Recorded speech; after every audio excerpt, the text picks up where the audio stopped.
सुप्रभात प्यारे बच्चों, मैं आपकी हिंदी की अध्यापिका टैगोर बाल निकेतन पब्लिक स्कूल से आज आपको कक्षा छठी विशुद्ध हिंदी व्याकरण से पाठ 4 शब्द विचार के बारे में पढ़ाऊंगी। आइए जानते हैं शब्द।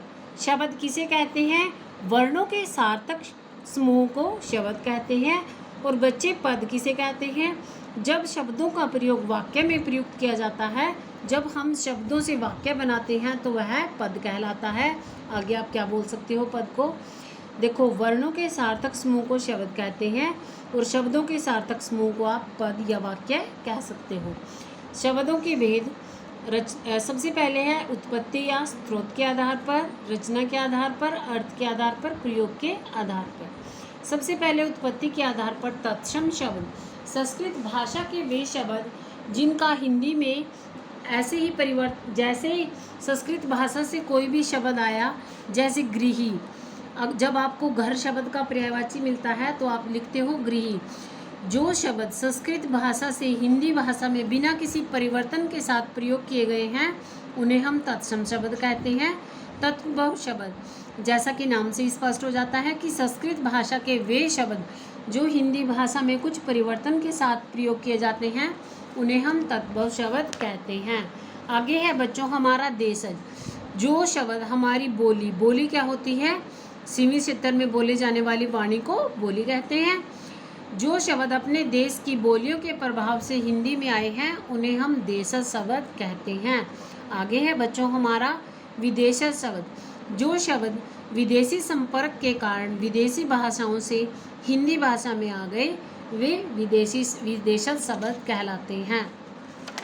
अब है हमारा रचना के आधार पर रूढ़, यौगिक, योगरूढ़। रूढ़ मतलब जो शब्द भाषा में परंपरा से चले आ रहे हैं या जिनके आप खंड नहीं कर सकते, जिन शब्दों के हम खंड नहीं कर सकते उन्हें रूढ़ शब्द कहते हैं। जिन शब्दों के आप खंड कर सकते हो उन्हें आप यौगिक शब्द कहते हो। जैसे अगर आप इसको अलग करते हो तो आपके पास बचता है रसोई जमा घर, विद्या जमा अल्य। जबकि आप इसको अलग करोगे तो आपके पास फू जमा ल अलग रह जाएगा, फू अलग रह जाएगा, जिसका कोई शब्द नहीं बनता। आगे है हमारा योगरूढ़ शब्द। योगरूढ़ क्या होते हैं? योगरूढ़ शब्द यौगिक होते हुए भी किसी विशेष अर्थ में रूढ़ हो जाते हैं, इसलिए उनको योगरूढ़ शब्द कहते हैं। जैसे पंकज, पंकज का अर्थ होता है कीचड़ में जन्मा, परंतु यह किसके लिए रूढ़ हो गया है? पंकज, कमल के लिए रूढ़ हो गया है यहाँ पे। आगे है हमारा प्रयोग के आधार पर विकारी, अविकारी। प्रयोग के आधार पर विकारी शब्द किन्हें कहते हैं? जिन शब्दों में लिंग, वचन, काल और कारक के कारण कोई विकार या परिवर्तन हो जाता है उन्हें विकारी कहते हैं। विकारी का अर्थ होता है बेटा परिवर्तनशील, जिनमें आप परिवर्तन कर सकते हो। अविकारी का अर्थ होता है जिन शब्दों में लिंग, वचन, काल, कारक आदि के कारण कोई परिवर्तन नहीं होता उन्हें अविकारी शब्द कहते हैं। आगे है हमारा अर्थ के आधार पर। अर्थ के आधार पर शब्द दो प्रकार के होते हैं, सार्थक शब्द, निरर्थक शब्द। सार्थक शब्द जिन शब्दों का कोई अर्थ नहीं निकलता, जैसे कमल, तालाब, कक्षा आदि। जिन शब्दों का कोई अर्थ निकलता है उन्हें सार्थक शब्द कहते हैं। निरर्थक शब्द, जो शब्द अर्थ नहीं रखते उन्हें हम निरर्थक शब्द कहते हैं। आगे है आपका सार्थक शब्दों का निम्नलिखित वर्गों में विभाजित किया जाता है।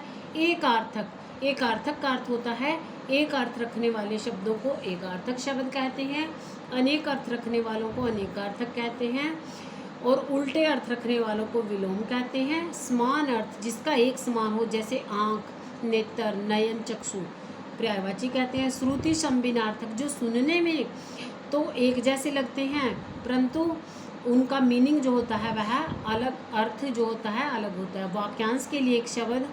इनके बारे में जानकारी आप अगले विषय में जानेंगे। घर पर रहें, सुरक्षित रहें। धन्यवाद प्यारे बच्चों।